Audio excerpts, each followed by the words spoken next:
Let me ask you, where does Santa Maria-Bonita School District stand right now with regards to bringing students back on campus? With the passage of SB 86 last week, we've kind of put our plan in motion. We've been updating the board, ever since this thing began. And so we're taking our reintegration plan to the board tomorrow night, along with our COVID protection plan and our school COVID safety plan checklist that has to be filed with the county. We've been involving our employee groups with developing those protocols, the health and safety protocols, and got that finalized just last week. So following the state guidance, they're saying that they want all the schools to be open by the end of the month, right? So is that what you're telling me, that you plan to at least have TK through grade 2 open by the end of the month? We're not recommending that we open by March 31st. That's the guideline that's established, because we have spring break the next week. It doesn't really make much sense to bring kids back onto campus for a few days and then take a week off. So we're really targeting that return from spring break. So you're looking at the week after spring break, which is somewhere in like the April 7th timeframe, somewhere there. I'm not looking at the calendar. I think the week of April 5th is the week that we're on spring break. So it will be we come back from spring break that week of the 12th. Okay. Why is Santa Maria-Bonita moving slower to bring students back to campus compared to other school districts in Santa Barbara That's County? an interesting note. I'm glad you asked that question, because we have been putting the health and safety requirements up front all along. Even back in the fall, when under the old state dashboard system, when schools were permitted to reopen in the red tier as it was defined then. Some of South County Santa Barbara was able to open some of the smaller districts because Santa Barbara County did dip below 7. We had been calculating those local case rates prior to the county dashboard that now has every census tract broken out. Really appreciated the help from public health in giving us those metrics, and we had been calculating of the districts in North County just to maintain our local rates, because until recently the Santa Maria census tract area has been considerably higher than the countywide average. Over the last month, they're really coming closer together. I believe the case rate that was posted on the county website for the county, which would have been through March 4th, because it's with a little bit of delay, was about 8.95. Santa Maria is down to about 11.5. So we're coming closer to that countywide average. And so that's been our number one priority, is making sure that we're utilizing the local metrics. The second thing for us is, as we're the largest district in the county, and not only enrollment wise, but have the largest schools. We have the 12 largest elementary schools in the county. If you were to go on the state website and look at elementary school enrollment, most of the elementary schools in Santa Barbara County are below 600 enrollment. We've got 12 that are over 800. And it just creates, the logistics of physical distancing is a little more problematic in schools of that size versus the smaller. So when you look at when schools opened in Santa Barbara County, it was primarily the single school districts that have one school of probably less than 200 kids. Orchid opened this week, Lompoc opened, Buellton, which is a little larger, opened today, I do believe.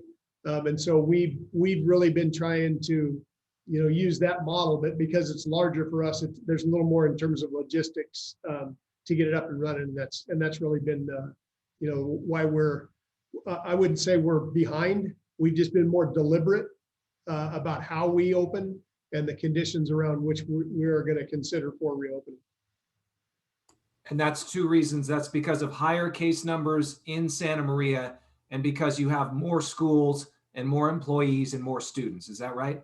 The employees and the schools are pretty much relative. It's the size of the schools. The numbers of children on campuses are markedly larger in our local schools than most of the others in the county. So it takes some more consideration to determine how you logistically do that to maintain all of the requirements that are established by CDC and the Public Health Department. Okay. And do you plan to bring them back in a phased reopening with the youngest students first, followed by the older ones? How is that shaping That out? that will be the concept that we're going to present to the board tomorrow night, is to do just as most have done, that are of any size. I believe Orchid today opened with TK and K, the transitional kindergarten and kindergarten, and we've got a design that's very similar that we'll propose to the board tomorrow evening. Okay. And does your plan meet the requirements that the state law is laying out to get some of this funding that the governor just announced last week? Yeah, if you read closely in the legislation, unless you wait until after May 15th, it's after May 15th that the funding is not available. March 31st is the preferred date in the legislation. Each day thereafter that a district does not have students in in-person instruction, that funding is reduced by 1% against the base allocation. So again, for us, because we have spring break that week in between, those days will not be calculated in that reduction. But for us to do it in a more coherent fashion, is a primary consideration ahead of the funding. Okay. I know safety is number one here, but how concerned are you in general with learning loss because of distance learning that we've been in for so long now? Yeah, I take that term learning loss kind of with a grain of salt. Our kids are learning. They're not losing learning. They may not be, learning at a rate that we would expect, but that's, speaking as a parent, that's never the case. Our schools, our families, our students have really done an exemplary job in the challenge of distance learning. We have maintained our local assessment standards aligned assessment so that we have been measuring learning, and we're using learning as the metric going forward. To consider anything from a deficit standpoint, the results are going to never be what you'd like them to be. And so we're really focused on how do we ensure that we maximize learning regardless of the setting, and knowing that this is not just something from April to June. Some of these conditions are likely to persist into the next school year. And so we've got to make sure that we're building a plan that's flexible and durable and adaptable to changing conditions. Okay. Do you feel like you have everything that you need in order to open the schools with the plan that you're presenting here to the board tomorrow? There will be some work. That's why we're not just doing it to begin tomorrow. There's going to be some real, some engagement that's occurring at the school sites. You can develop a district plan, but when you've got 21 schools, there really are 21 implementations of that plan. So we spent a great deal of time with our site leaders last week, really digging into the specifics. We have done a lot of research around larger districts and how they're addressing, the return to in-person learning, and we've really adapted some of those principles. And again, with the idea that this is really an opportunity for us to build go through this transition that's sustainable regardless of what may occur a year from now. Okay. What are the biggest challenges in bringing kids back to school right now from your point of view? We refer to them as rabbit holes, right? We get these conversations. There's a whole bunch of rabbit holes you come across. One that we have not resolved, that will probably be the last variable that we'll figure out, is the coordination of transportation. Children that need a bus. You'll see a lot of plans for schools that have returned. They just said, you got to figure out a way to get your child to school. Save maybe children that students with special needs or somebody in a specific area. We transport a number of children in Santa Maria-Bonita, and we can't just assume that everybody's going to be in a position to get their child to school. So that's really going to be an element that's going to come out of how each site identifies what those cycles will look like, so that we can maximize the ability of transportation. We do not own our own transportation department, so to speak. We utilize Student Transportation of America.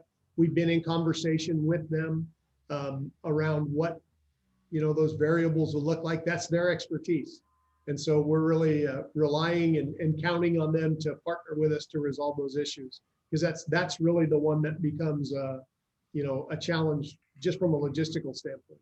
Because you can't have a full busload of kids. It's not safe to have a full busload of kids like we have traditionally had. Yeah. You know, we have areas in town, there's a couple apartment complexes where we pull 3-4 full busloads of students on a daily basis, right? And so to think that we can just do it like we did it before, doesn't compute in the current situation. Okay. That's all I have for you, Luke. Is there anything else you'd like to add?